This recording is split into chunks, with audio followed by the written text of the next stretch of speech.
जय हिंद दोस्तों, वंदे मातरम। जब से यूपी विधानसभा चुनाव की घोषणा हुई है तब से लगातार योगी आदित्यनाथ को लेकर कई सारी बातें हैं जो सामने आ रही हैं। इसमें एक सबसे बड़ा सवाल ये था कि आखिर किसी भी मुस्लिम प्रत्याशी को टिकट क्यों नहीं दिया गया। जिसके जवाब में उन्होंने कहा था कि हमें जिस क्षेत्र में जो कोई भी सही लगता है हम उसे ही देते हैं, हम किसी की जात पात को देखकर टिकट नहीं देते। और ये आरोप उन्होंने समाजवादी पार्टी के ऊपर लगाया था कि भैया अगर वो इतने ही हितैषी हैं तो सभी को टिकट दे दे, कोई समस्या नहीं है। लेकिन अब एक बार फिर से उन्होंने मुस्लिमों के लिए एक बात कही है जो कि काफ़ी ज़्यादा रोचक है और सुन के सभी को ये भी समझ में आएगा कि क्यों योगी आदित्यनाथ को ही यूपी का अगला मुख्यमंत्री बनना चाहिए। विपक्ष लगातार ये बात कहता है कि यूपी में सीएम योगी आदित्यनाथ के राज में मुसलमानों के साथ गलत हो रहा है। विपक्ष कहता है कि योगी के शासन में मुसलमानों को दबाया और कुचला जा रहा है। विपक्ष के इन सारे आरोपों का जवाब सीएम योगी ने पहली बार दिया है। न्यूज 18 न्यूज चैनल को दिए गए अपने इंटरव्यू में योगी आदित्यनाथ ने एक सवाल के जवाब में मुस्लिमों से अपने रिश्तों पर बात करी।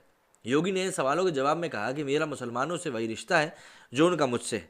इससे और विस्तार में जाते हुए उन्होंने कहा कि जो भी भारत और भारतीयता की बात करता है उससे हमेशा लगाव रहा है और हमेशा रहेगा। योगी ने मुसलमानों से अपने रिश्ते के बारे में सवाल को और आगे बढ़ाते हुए कई उदाहरण दिए जो उनके और पीएम नरेंद्र मोदी के शासन के दौरान हो रहे हैं। योगी ने कहा कि मेरी सरकार में मोहसिन रजा मंत्री हैं, इसी तरह केंद्र की मोदी सरकार में मुख्तार अब्बास नकवी भी मंत्री हैं। उन्होंने केरल के गवर्नर आरिफ मोहम्मद खान का भी उदाहरण दिया। योगी ने कहा कि सरकारी योजनाओं को उन्होंने बिना किसी भेदभाव के लागू किया है और केंद्रीय योजनाओं का लाभ भी पूरे समाज के वर्गों को मिल रहा है। दरअसल योगी ने यह भी साफ कर दिया कि किसी भी सूरत में बीजेपी की सरकारें तुष्टीकरण की राजनीति पर नहीं जाएंगी। उन्होंने कहा कि साल 2014 के बाद से तुष्टीकरण की राजनीति खत्म हो गई है। योगी ने कहा कि यूपी में बिना जाति या धर्म देखे हर किसी को सबका साथ और सबका विकास की नीति से जोड़ा गया है।